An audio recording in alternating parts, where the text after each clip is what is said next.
Well, we're live. Okay. We are live, and you don't know what to do with your water bottle. I'm just gonna sponsored by Coke. Coca-Cola. Yeah. You were saying, yeah, we got a sweat worked up right before we do this. Yes, we did. We've been working on a little setup here, so Show that off, I guess, real quick. We've got let's do that.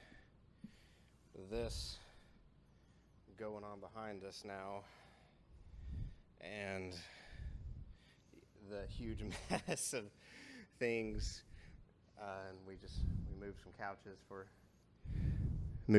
for some things that we're doing more this week, but it's been a day. Yeah, it's been a hot day. Hot, already hot, still early, but it's all in a day's work, right? I think so. I think somebody didn't get the AC kicked on early enough this morning. Yeah, it makes it a little warm. Well, first off, this is the Refuge Podcast. Okay. That's a working title. We'll figure out a better name later, or maybe that's the best name. I don't know. So I guess we need to just talk about first what that is, okay, what we're going to do with this podcast. Okay.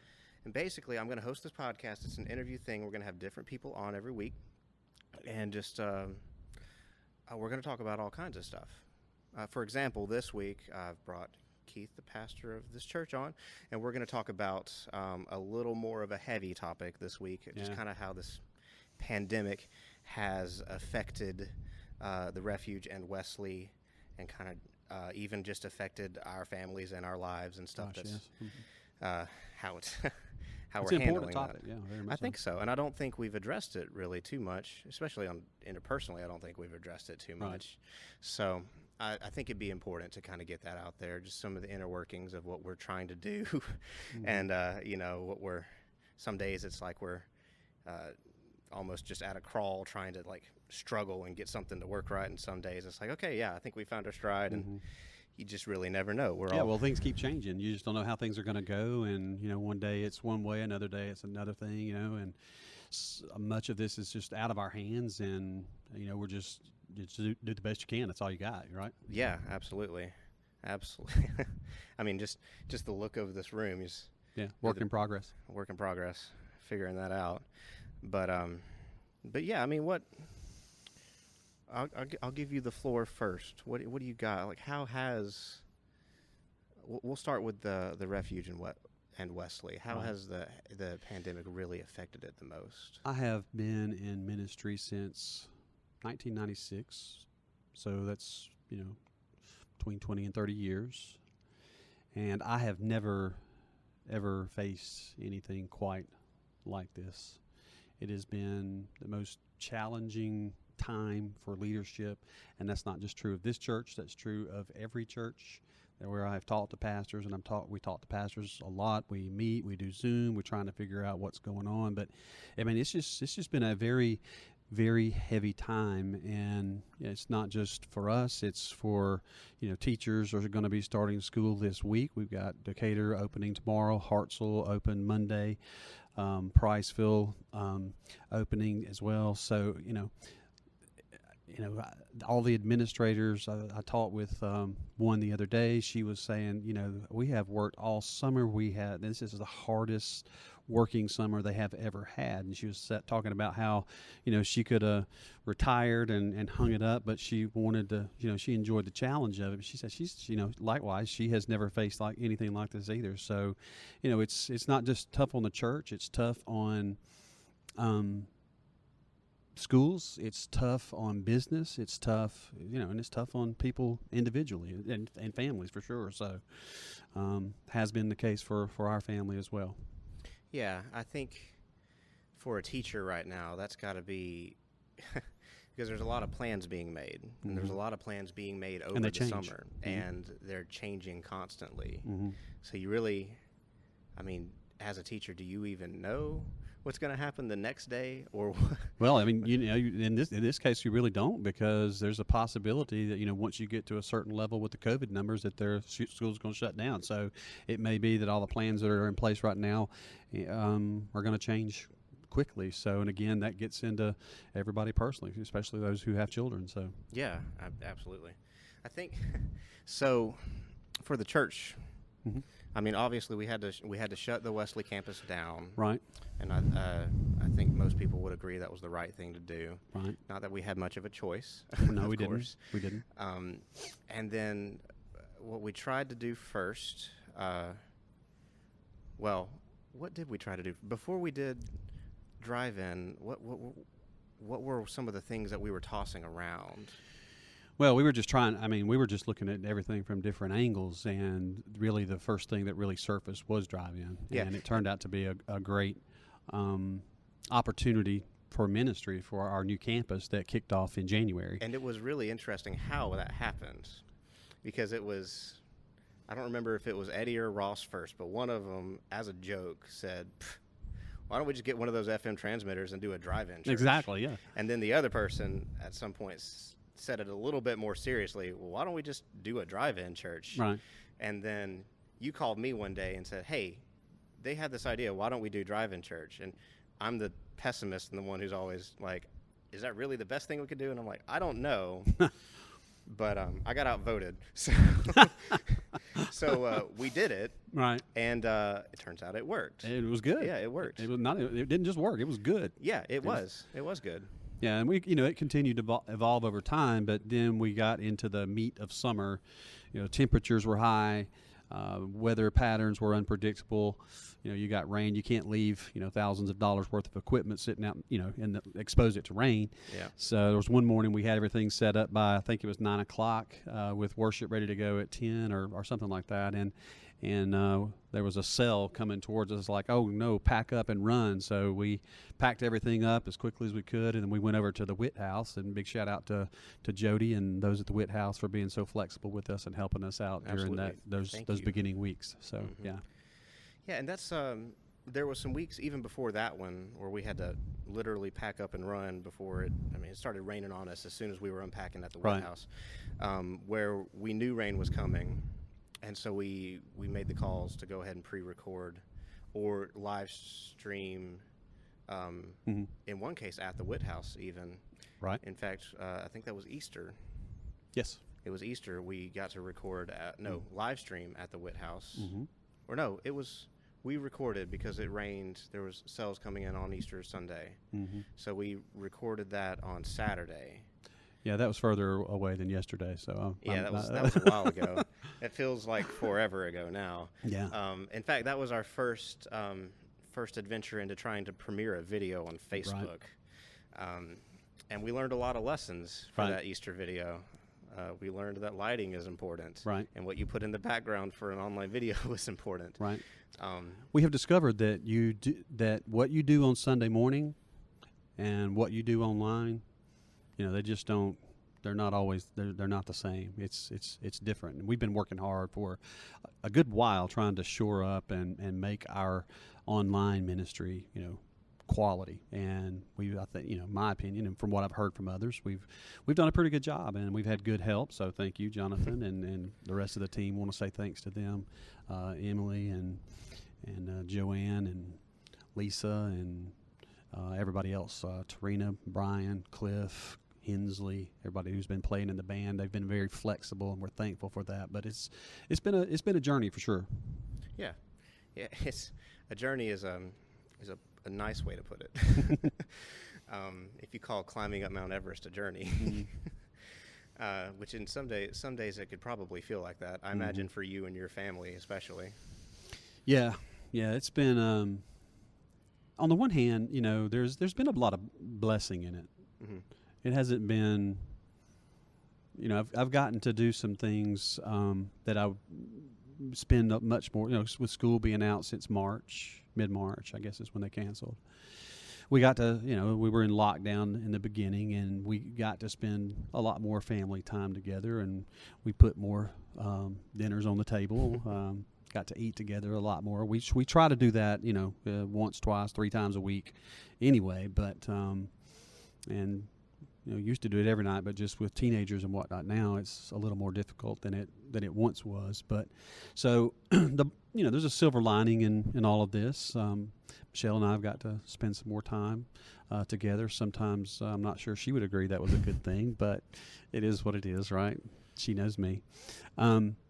So that's been the blessing of it. The challenge of it is, it's hard to always separate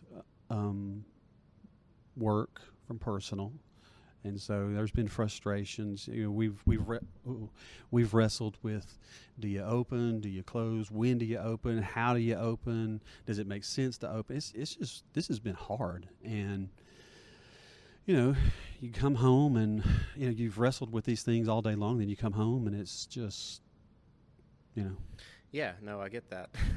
For example, this last Sunday, here's a little bit of inside baseball. This last Sunday, I wake up to two different messages, one on Facebook and one in our work chat that says, "Hey, the video says it's going to premiere on Monday," and that didn't make any sense to me because I had set it up the night before to premiere on Sunday, and so up to 15 minutes before the thing is supposed to go live, I'm trying to fight with Facebook and find the right button that says change the time to make it premiere today. Oh gosh, yeah.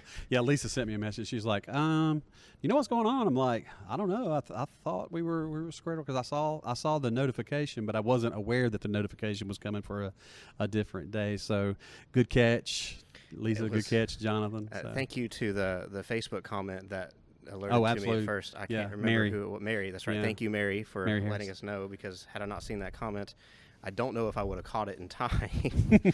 But we did get it fixed. Turns out you have to go 4 layers deep with Facebook. I'm not a huge fan of how you have to do that in Facebook, but that's what we have to work with. So. That's right.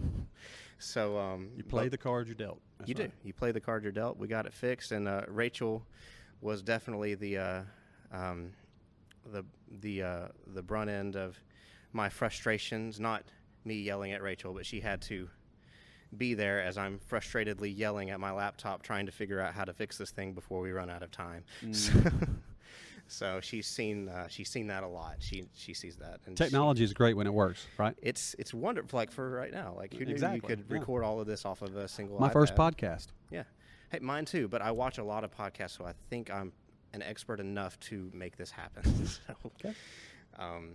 But yeah, it has been same here. It's weird having both of us work from home, as in me and my wife.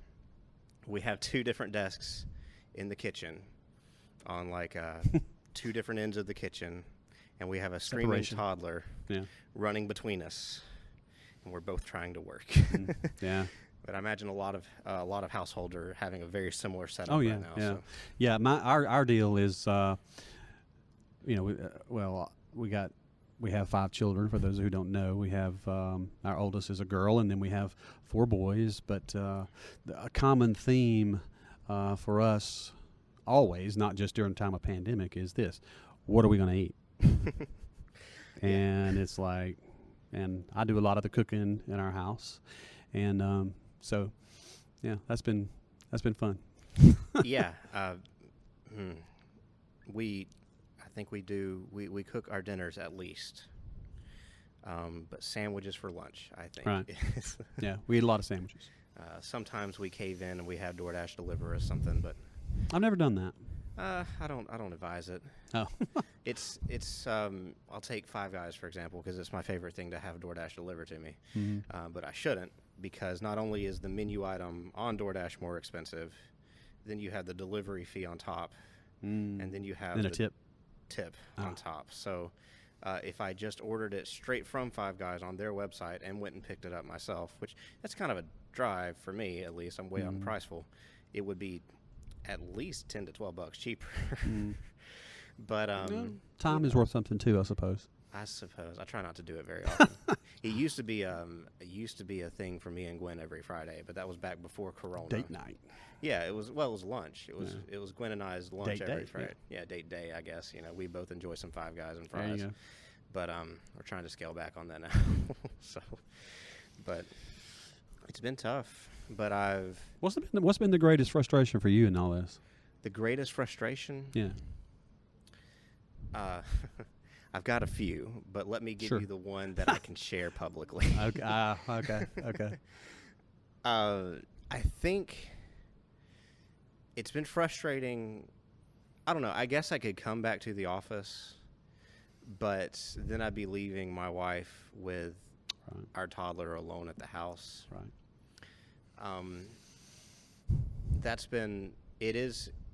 Working from home is hard for me. Mm-hmm. I work best when I have, even if it's arbitrary, a schedule that Mhm. I can follow. Right. So, like before the pandemic, it was I'm coming into the office these days of the week. I'm going to get there at this time, and I'm leaving at this time, Mm-hmm. and I'm going to come and work at my desk. And that's how I work best. So having, like, trying to get up now and go to the kitchen Mm-hmm. before I've even changed out of my pajamas, is that's hard for me. That's actually a point of frustration even for me. Mm-hmm. Probably a point of frustration for my wife too. But I think she's feeling it now too. This past week, the past 2 weeks, she's had to do a lot of working from home, completely working from home. But she does it a little better than me. She makes it a point to, like, at some point get up and get ready and shower and all that and put real people clothes on, as we Right. like to say in our house, and then sit down and do work like it is her real office. Right. Yeah. It's probably a better way to do it. I'd say that is maybe not the biggest point of frustration, but the biggest struggle Mm-hmm. for sure that I'm having with all of this. How about you? Frustration or struggle? For me, I guess the biggest struggle has been I'm kind of a hands-on. As far as my workload, it's like let's get it done, let's knock it out. I kind of generally know where I want to go, and in this time, it has been so cloudy, and I guess the biggest frustration is just that there have been days, at times, a season where I honestly don't know what to do. And the hard part of that is, or the most significant challenge in that is this: lives are at stake. A lot of people have kind of discounted the coronavirus. Are the numbers fabricated? Are they not enough fabricated? All that, but it's here. It's real, and people have died. And I don't. I have to look at myself in the mirror and live with myself. And it goes back to what, even what John Wesley said as, one of the core rules for United Methodists is do no harm. And I do not want to do harm. And that's one of the reasons that we have held off on a reopen. It's like what Andy Stanley said, North Point Community Church in Atlanta. A lot of Christians make 11 o'clock Sunday morning the, sacred hour, the, almost like this you got to live and die. It's not that way. It doesn't have to be that way. There are other venues and other avenues to do ministry, and I think that's what we have been trying to do. But it's the biggest challenge, and the problem with a pandemic is there are people that are starving for connection. They want to hug their friends. They want to be around those that they've been with for 30, 40, 50 years. We all get that, but the problem with where we are now is even if you reopen, it's not going to look that way. And the churches that have reopened,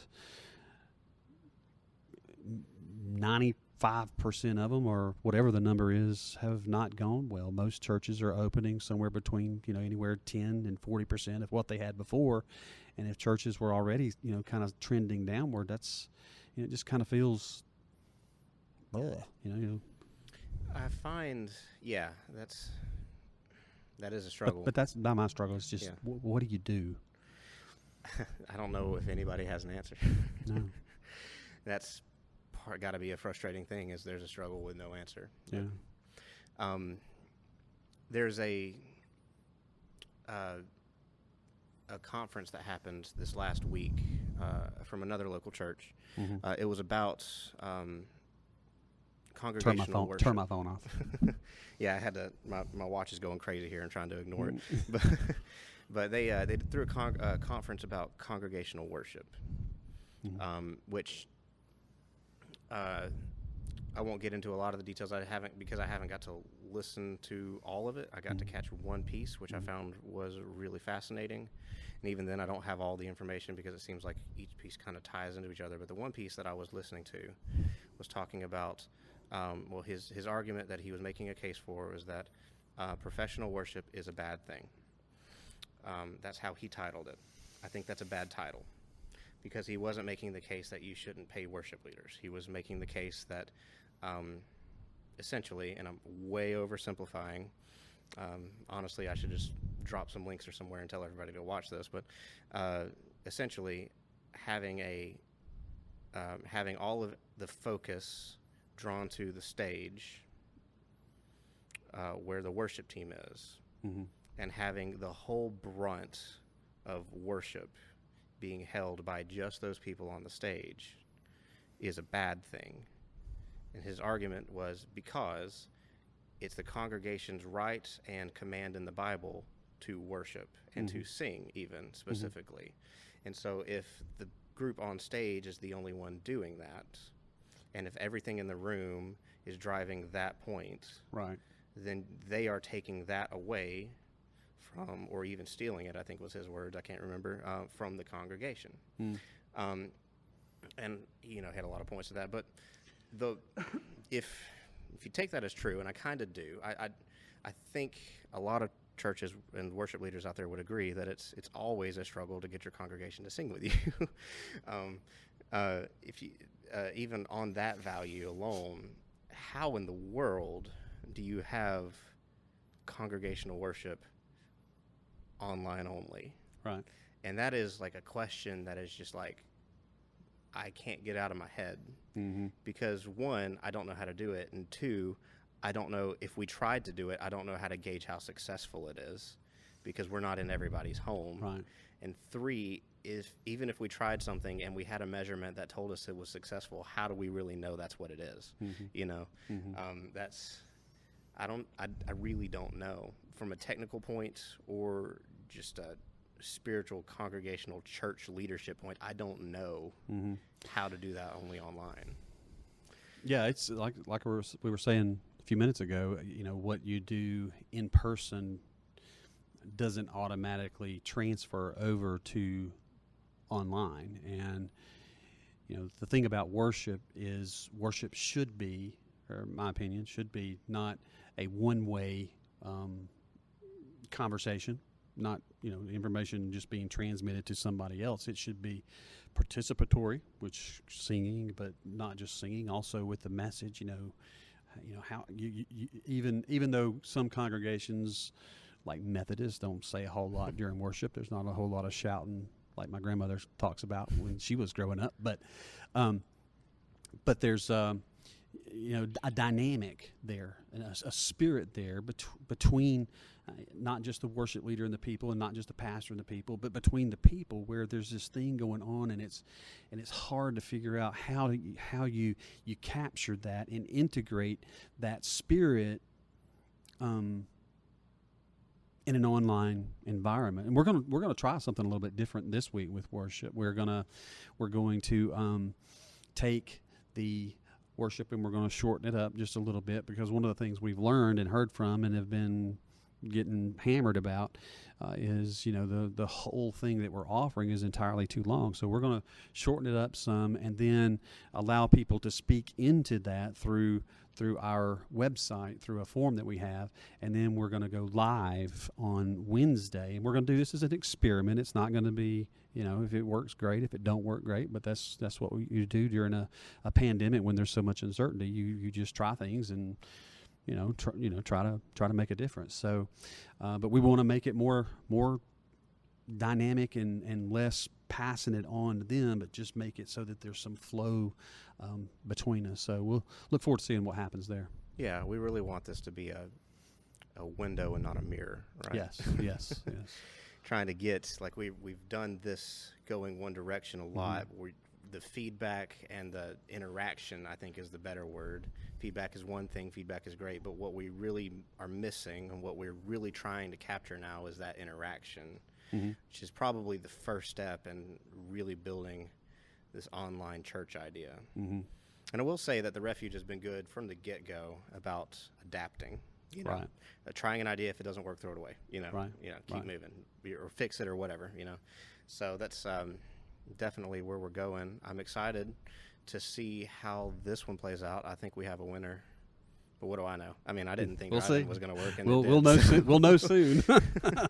Yeah. We'll get the feedback. Yeah, we will. We will get the feedback. You have any closing thoughts before we wrap up our first?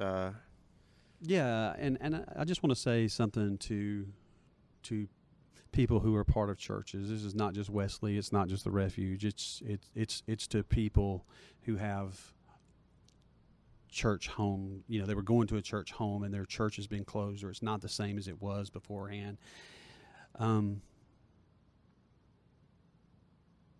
Support your church.